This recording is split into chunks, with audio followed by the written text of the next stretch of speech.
Today's story takes us to a quiet Phoenix neighborhood, one of those places where people feel safe, where nothing bad ever seems to happen. But all that changed in an instant. This case shattered the calm and left even the most seasoned investigators shaken. It's Friday, April 28, 2023.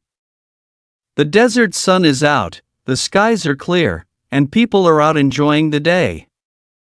The Reach 11 Trail in North Phoenix is buzzing with activity: hikers, joggers, dog walkers. Among them is a 29-year-old woman named Lauren Heike. She loved mornings like this. A little coffee, a peaceful walk, and just soaking in the nature around her. It was her routine, but this Friday? This one was different. Lauren didn't come back. That trail, normally a place of calm and quiet, would soon become the center of a horrific crime scene. She had stepped out for a simple walk. She'd done it dozens of times. And then she was just gone. No phone calls. No texts. No sign of her. Over 24 hours pass. Her friends start to worry. She's not picking up the phone. She misses work. This isn't like her. Then comes April 29th, and with it, a terrifying discovery. A woman out walking her dog through the brush near the trail suddenly freezes. She spots something. Someone. Lying motionless in the desert sand, partially hidden by shrubs. It's Lauren. But not how anyone should ever be found. From the very start, this case didn't feel like just another true crime story. It was brutal. Senseless. And what was left behind were fragments of a nightmare scattered across a desert path. So, what exactly happened out there? Let's rewind a bit and get to know Lauren Heike, the woman at the heart of this case. Lauren wasn't just another name in a headline. She was warm, joyful, and full of light. Born and raised in Kitsap County, Washington, she eventually made her way to Phoenix, Arizona to start fresh. She was 29, working as an esthetician, helping people look and feel their best. She had that kind of energy that lit up a room. Friends and family described her as a burst of light. Just one of those people who made you feel good to be around. She had recently moved into a new apartment near the Reach 11 Trail, her favorite place to hike, walk, and just breathe. The peaceful beauty of the desert had become her sanctuary. The morning of April 28 started off like any other. Lauren called her close friend River Hubble, as she did every day. They had a ritual, sharing what they were grateful for. That day, Lauren was just happy to be alive, to enjoy her coffee, and to get out for a walk. The little things. What no one knew was that this would be the last time River would ever hear her voice. Lauren, who had just started rebuilding her life in Phoenix, stepped out onto the trail like she always did. But this walk would be her last. Fast forward to the next morning. It's just after 10 a.m. on Saturday, April 29th. The sun's climbing, and the trail is getting busier. A woman is out walking her dog. Just like Lauren did. But as she rounds a bend near Libby Street, she sees something that stops her cold. There, hidden among the bushes, is a woman's body. The scene is eerie and chilling. She doesn't know who it is yet, but something tells her this is bad, really bad. She quickly grabs her phone and calls 911. Phoenix police later released the 911 call to the public. The woman's voice trembles as she tells the dispatcher what she's found. I just found a woman's body out in the desert. I didn't touch her. I didn't feel safe. The dispatcher asks her to describe what she sees. The woman says the body is wearing workout clothes, a black sports bra, black pants. One shoe is missing. She notices blondish hair. And then she sees something that confirms her worst fear: blood. The dispatcher tries to guide her through checking if Lauren is still breathing, but the caller doesn't want to get too close. She's terrified. Still, she sees no signs of life. No chest rising. And there's blood under the sports bra. The dispatcher asks if it looks like a stabbing or gunshot wound. The woman says she can't tell, but the body looks like it's been there for a while. You can hear it in her voice. This is someone who just stumbled onto something horrific. Something life-altering. When first responders arrive around 10:30 a.m., they're expecting a routine call, maybe heat exhaustion, maybe a fall. That's common in this part of the desert. But when they see Lauren's body, hidden from the main path, partially tangled near a barbed wire fence, they know this is no accident. There are signs of a struggle: torn clothes, scattered items. Lauren had clearly fought back. And possibly tried to escape. Meanwhile, River Hubble is still trying to get in touch with her friend. No replies. No updates. By Saturday morning, River is getting worried. Lauren missing work? That's just not her. It's clear something is very wrong. That morning, the dog walkers call and River's growing fear collide, and it all begins to unravel. Here's what makes this case so terrifying. Reach 11 isn't out in the middle of nowhere. It's a community trail. Families go there. It's near schools, homes, and busy roads like Scottsdale and Mayo Boulevard. It's the kind of place where you'd never expect something like this to happen. In fact, the woman who found Lauren lived nearby. Her husband had even waved to Lauren that morning while she was hiking. They didn't know her well, but they recognized her face. Now, she was at the center of a crime scene. Local news captured how surreal the whole thing was. The area where Lauren was found was just steps away from homes, right off the trail. Barbed wire fences marked the edges. That's where Lauren's body had been hidden, tucked away, just far enough from the trail that most hikers wouldn't notice unless they looked closely. Over the next few days, things escalated fast. Police received more 911 calls. 3 different people reported seeing a suspicious man in the area lurking near the trail. Not dressed like a hiker, moving strangely, and all of them described the same thing. Multiple witnesses began describing a man around 5 feet 8 inches to 6 feet tall, wearing dark clothes, and carrying a backpack. He didn't look like someone out for a jog or a casual hike. Something about him just seemed off. These reports came from people who were regulars on the trail. People who knew what normal looked like out there. At this point, investigators are under serious pressure. The community is terrified. People start avoiding the trail entirely. And while police canvass the area and follow up on tips, the forensic team digs into the evidence collected at the crime scene. Lauren's final known contact was that call to her friend River, just before 10 a.m. on April 28. Based on timelines, investigators now believe she was attacked sometime shortly after that call, likely between 10 and 11 a.m. in a spot just off the main trail. That detail alone tells detectives something crucial. Whoever did this didn't want to be seen. They begin bagging up items left at the scene: Lauren's missing shoe, pieces of torn clothing, anything that might hold a clue. And then, a major development: the lab returns the first round of DNA results. It's not Lauren's. That's right, the DNA found on her shoe belongs to someone else. Someone in the system, while the lab digs deeper. The police go wide.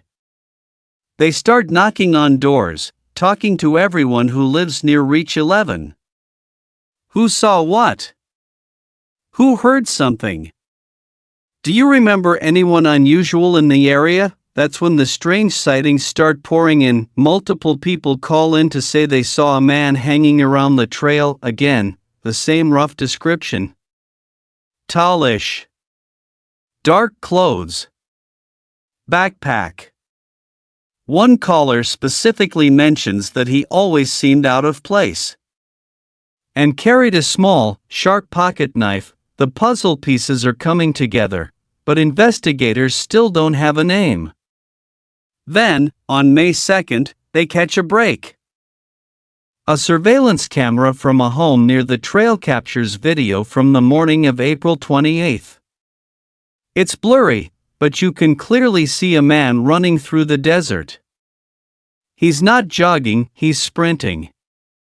And his backpack is bouncing wildly behind him. The timing lines up almost perfectly with Lauren's disappearance. Police release the footage to the public and label him a person of interest. Tips start rolling in. One of them comes from a probation officer, and it changes everything. She sees the footage and instantly recognizes the man. He matches the build, the posture, everything. More importantly, she knows exactly who he is. His name is Zion William Teasley.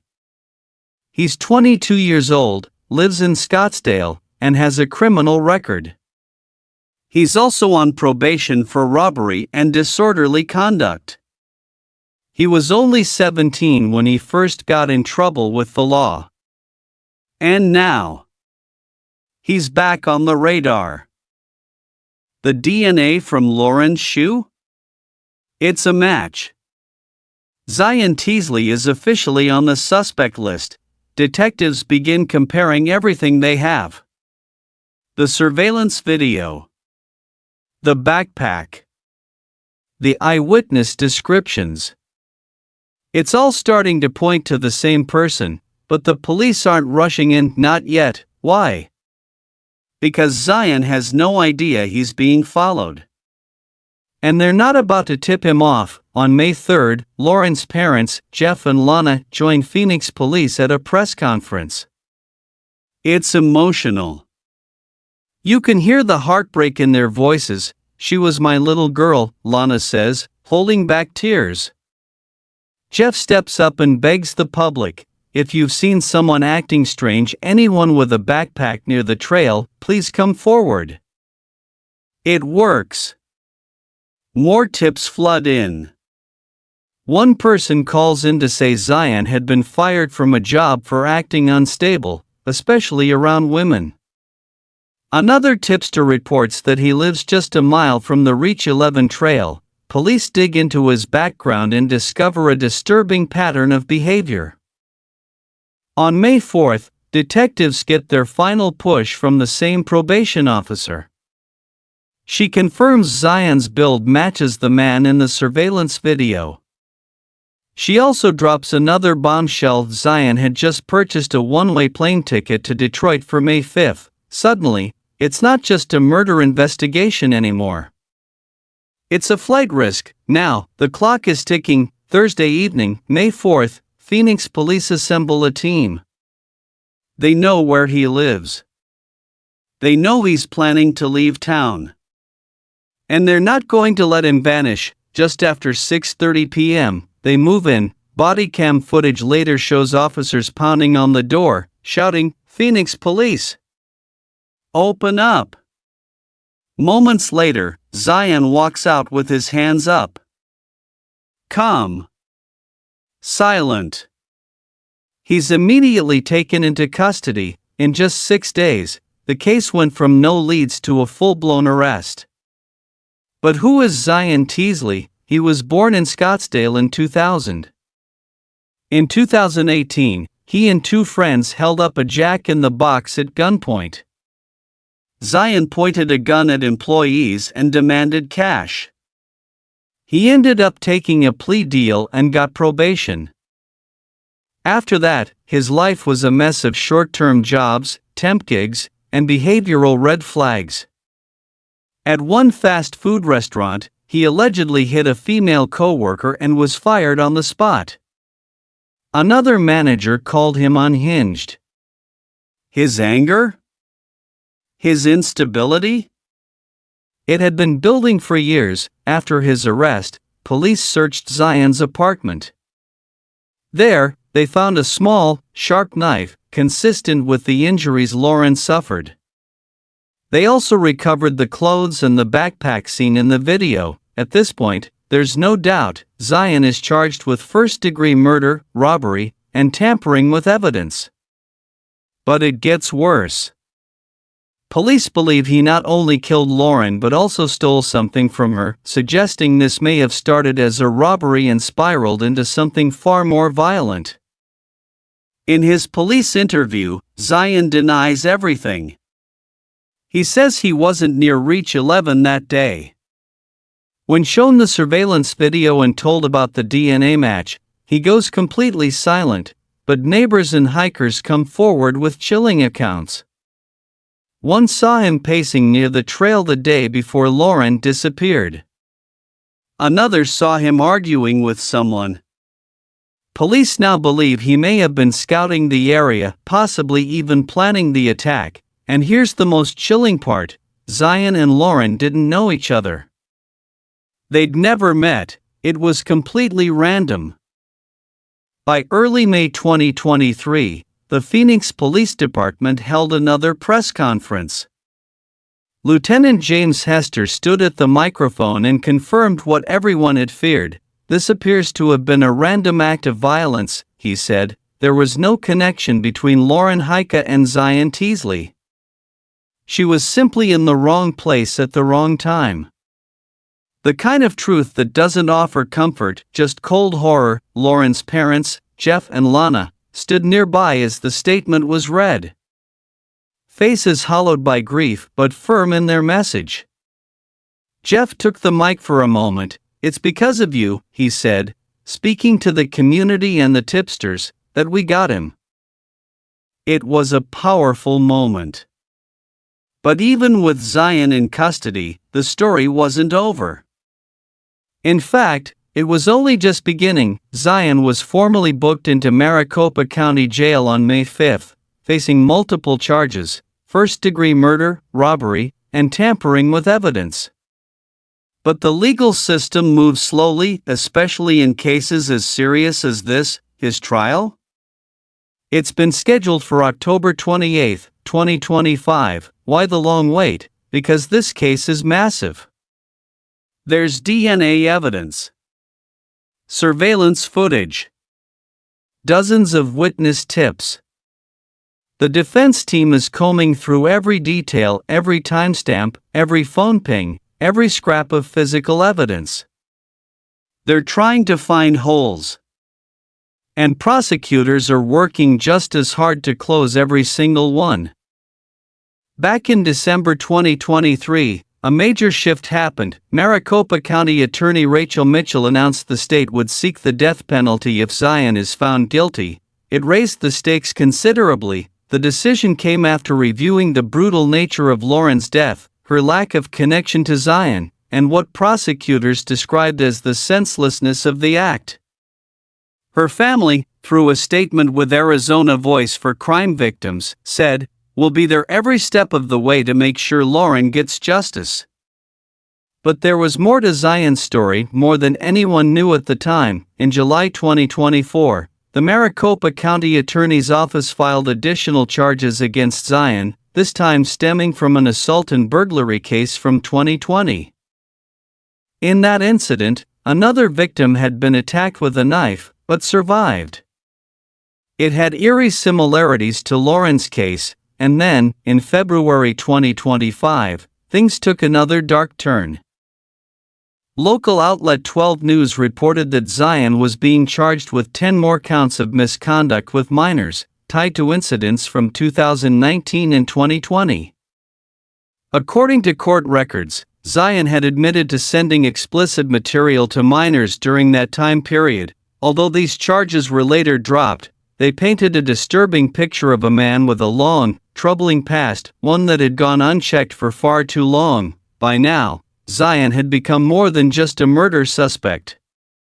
He was a symbol of how fast things can spiral, how much danger can hide behind a calm exterior. From armed robbery in 2018, to probation, to disturbing allegations, to a brutal murder in 2023, this was a man with a pattern. Still, despite everything, Zion is currently in jail, held on a $1 million bond. He won't be released before his trial, barring any major legal developments. And that trial, if it goes forward on schedule, will likely be one of the most closely watched cases in Arizona. Meanwhile, Lauren's loved ones are left waiting. Waiting for answers. Waiting for justice. Waiting for anything, that might make sense of the senseless. Her friend River Hubble, the one who spoke to her the morning she disappeared, has stayed active in keeping Lauren's memory alive. She's talked in interviews about how Lauren brought light into every room, how she loved her morning walks, her coffee, and the people around her, and those daily calls they used to have. River still thinks about them. Lauren's parents have kept her story in the spotlight too.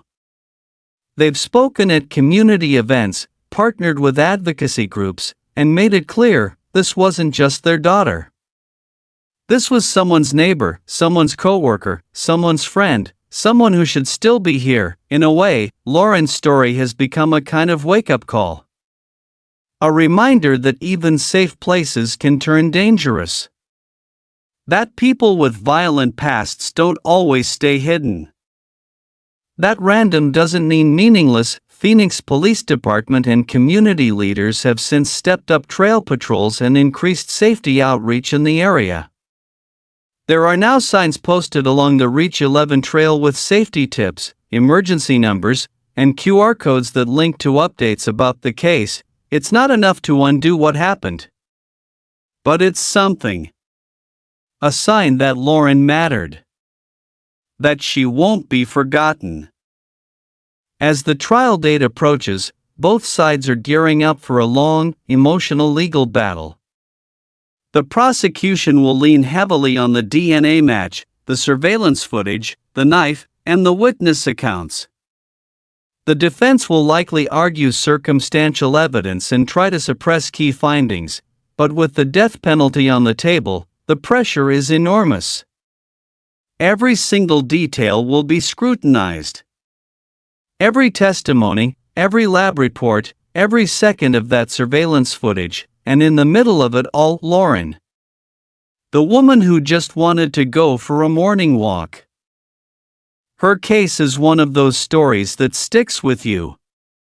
Not just because of the brutality, or the randomness, but because of who she was. Someone kind. Someone full of life.